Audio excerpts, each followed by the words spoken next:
Welcome back to Curt Mallory's weekly press conference. Indiana State coming off a win against Southern Illinois in the Missouri Valley Football Conference, 24-21. They will hit the road and play Youngstown State this weekend. Coach Mallory, I'll open it up to you. Just thoughts on getting one against the Salukis this past weekend and the challenge ahead with Youngstown State. Well, it was great to get a win. It was great to go on the road, get a win. To win those close ones. We've had a lot of close ones that didn't go our way. This one went our way. Love the way the team battled. Great team win. Get back to work and get ready for our next opponent. What was the kind of the response of your guys yesterday of coming in? Sundays normally you're not a work day because it is. You come in, you watch film. What did you like about them coming back after a win and how they've been able to look at Youngstown State this week and look ahead to the next challenge? Well, I like the fact that they came in, they weren't satisfied, that it was still a workman attitude. They came in, they knew they left a lot out on the field, could have done a lot better, a lot more. Felt like they left a lot of plays out there, not satisfied. No, we got a lot of improvement to do, and we'll get back to work today and get towards Youngstown State. In the first half, of course, those drives weren't a lot of third down conversions in the game, but you were 3 for 5 in the first half, weren't able to convert on one in the second half. Was there anything when you guys went back and you watched film yesterday that maybe stood out why some of those drives you weren't able to extend them and which kind of opened the door for Southern specifically late? There were some things there that we can certainly do better. Maintaining, getting first downs, moving the chains, execution. And that's part of what we're talking about is what we can do better. And third down improving. We've been pretty good throughout the year on third down, not so much on Saturday.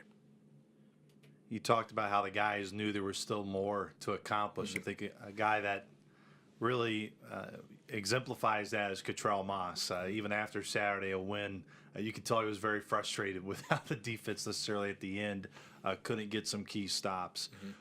Why is it important to have a guy like Cottrell Moss who, of course, is always going to be super critical of himself to try to get this team better and get it to a point it hasn't been in a while, but to also understand the importance of what Saturday meant in this growing process that you call of this team continuing the process? Well, I think that goes back to what we're talking about, not being satisfied. We got a W. It's great to get that win. We're certainly glad that happened.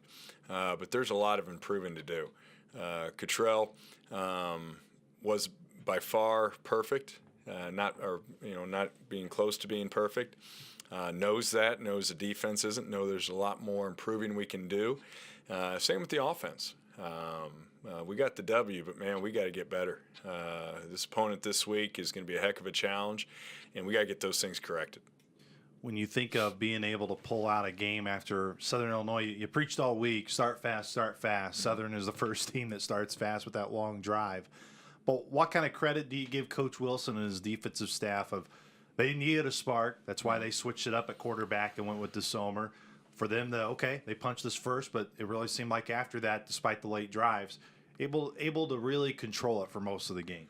They came out, they ran their quarterback. We were prepared for that.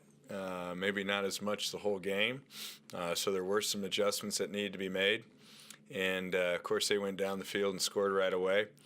We needed some time to regroup. I thought the play on the kickoff return where they pooched it up in the air, and that Zach Larkin made a heads-up play, because if they get the ball back without making those adjustments, it's 14-0 before you can even make an adjustment. So that was really a heads-up play by Zach.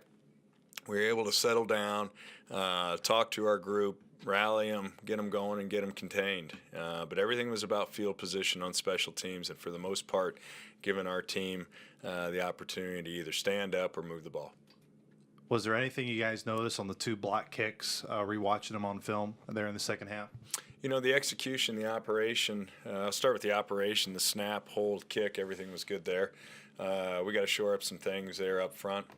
Which we'll do. We've been pretty sound up there. Just need to be a little stouter in there. Let's move forward to the opponent this weekend in Youngstown State. I think because they lost their season opener to Butler, everybody kind of wrote them off and haven't paid attention to them since that week. This is another group that continues to improve, and I think starting to play more the way Coach Pelini wants them to play since the disappointment in week 1. Not that you followed them each and every week, but what kind of team do you look at this weekend when you see them on film and the improvement they have made throughout the year? Well, this is a very well-coached football team. They're hard-nosed, and you see that out there, whether it's offensively, defensively. Every team that I've followed, whether my brother Doug worked with Coach Pelini at LSU. They won a national championship together. Had an opportunity to coach against Bo Pelini when he was at Nebraska, and all he ever did at Nebraska was win football games. And they're always a no-nonsense, tough, well-coached football team, and that's what you're getting with this program. This is as good a team as we're going to face this year. You can guarantee that, and we got a heck of a challenge come Saturday. Tevin McCaster is a running back who, of course, got preseason accolades, and deservingly so. How much has he improved from a year ago since you saw him? Well, we saw him a year ago. He was awfully good back then, and just like what you expect, he's improved. But he's quite a weapon. You look at their offensive side; they're a junior, senior dominated team. They're a veteran group. Play like that. Quarterback's a gamer. I mean, he's a tough football player. Running backs, like both of them. Both backs we saw a year ago, physical, bring the ability to run the ball at any time.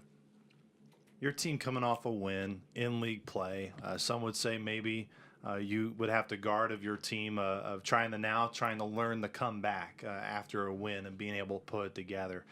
You and your staff have talked all year long about the resiliency of your group, whether it was a win, whether it was a loss, to self-evaluate and be critical and know even after a win, you got to be critical about yourself and know there are areas to improve.